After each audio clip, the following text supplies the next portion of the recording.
Dumami pa ang makakabili ng 20 pesos na bigas na ibinebenta ng pamahalaan. Para sa update, magbabalita live mula sa Navotas si JC Cosico. JC, sino-sino na ang makakabili ngayon ng 20 pesos per kilong bigas dyan sa Navotas?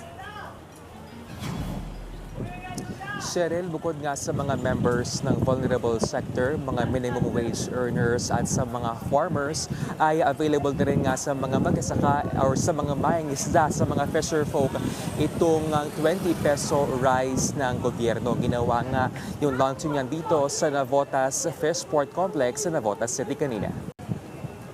Up to 10 kilos nga kanilang pwedeng bilhin as long as sila nga ay nasa listahan ng Fishport o di kaya ay nakarehistro.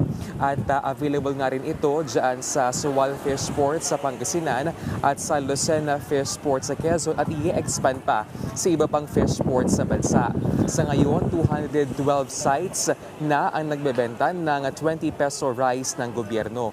Simula sa September 16 ay available na rin sa mga jeepney at tricycle drivers na registered sa LGU itong 20 peso rice at ipapilot test nga yan sa Navotas at 4 pang lungsod na tutukuyin ng Transportation Department. Paniniguro po ng DA, sapat ang supply ng bigas para nga dito sa programa.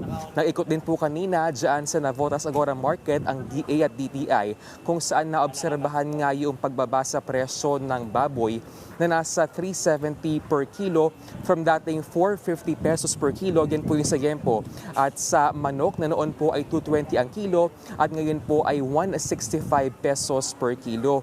Sa manok ay nag-decrease daw yung presyo dahil nga sa produksyon, habang doon naman sa baboy marami raw supply ng imported pork at maaga rin pong nagbenta yung ilang hog farmers para iwas ASF ngayong tag-ulan, kaya raw nag-decrease itong presyo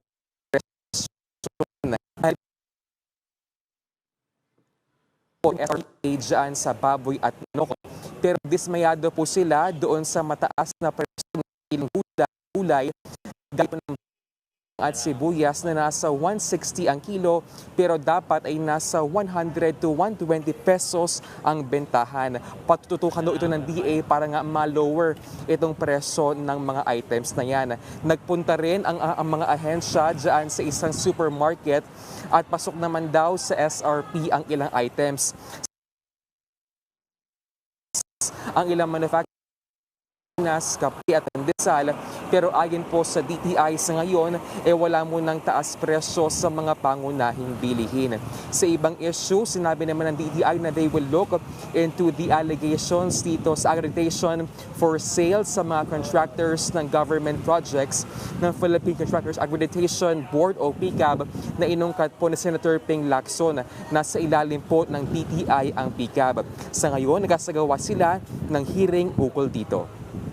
Cheryl, bukas naman daw itong mga kalihim ng DA at DTI na sumalang dito sa lifestyle checks ng government officials. Cheryl. Maraming salamat, JC Cosico.